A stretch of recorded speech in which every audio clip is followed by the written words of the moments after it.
Pak Menteri, kami dapat undangan hari ini terkait masalah agenda pembicaraan rancangan peraturan pemerintah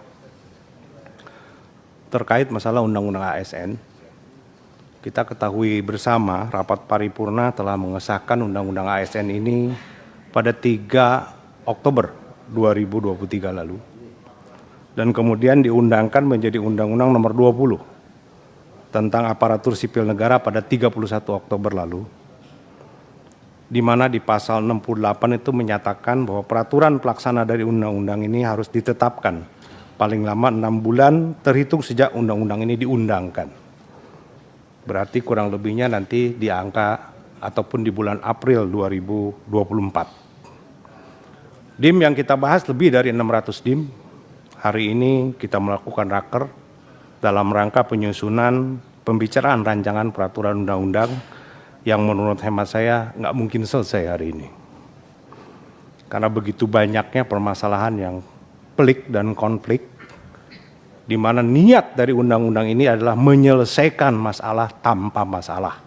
Tetapi yang terjadi dengan adanya seleksi dan lain sebagainya, itu malah menyelesaikan masalah dengan maklar seperti itu. Jadi ini benar-benar harus dikaji ulang kembali Pak Menteri.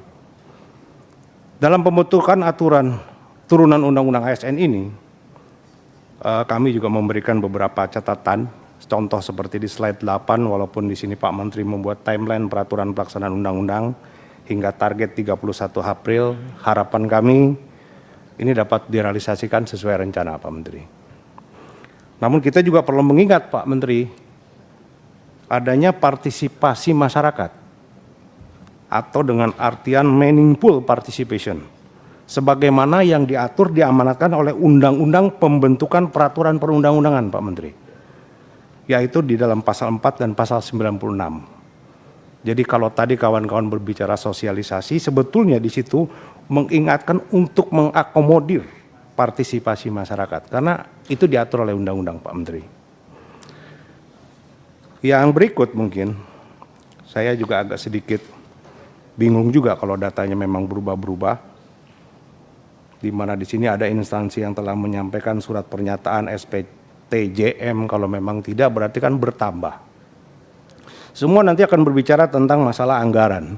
Kalau kita berbicara masalah anggaran berarti kita berbicara ke awal kembali sebelum undang-undang ini dibentuk begitu loh. Konsekuensi kita kalau memang ada pemerintah daerah, pusat, kementerian dan lembaga yang memang sudah mengambil tenaga honorer, ya kita komit Desember harus selesai begitu loh. Demikian terkait pengaturan mengenai ruang lingkup tugas jabatan dan mekanisme bekerja P3K, di mana di sini disebutkan di pasal 6. Di sini perlu penjelasan mengenai perluasan konsep P3K itu sendiri dalam manajemen ASN.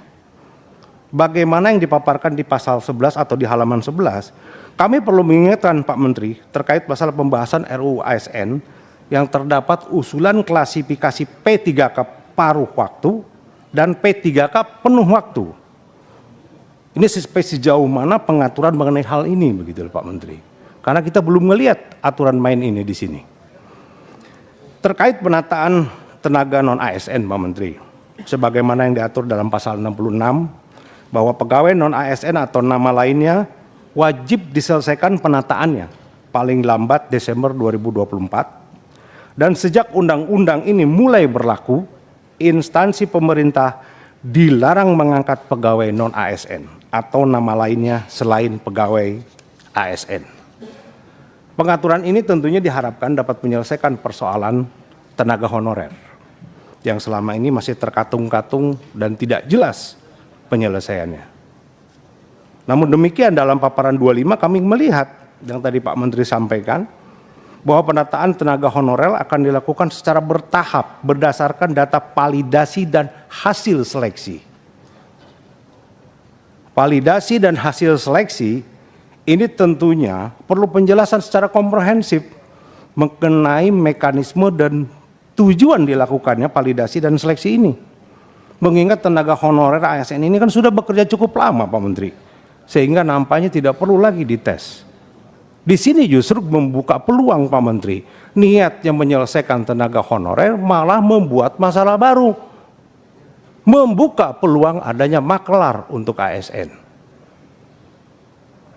Kami di sini tentunya Pak Menteri perlu penjelasan secara komprehensif mengenai mekanisme dan tujuan dilakukannya validasi dan seleksi ini. Juga di sini perlu penjelasan Pak Menteri terkait masalah konsekuensi adanya proses validasi ini. Apakah ini bisa menggugurkan tenaga honorer ataukah tidak begitu loh.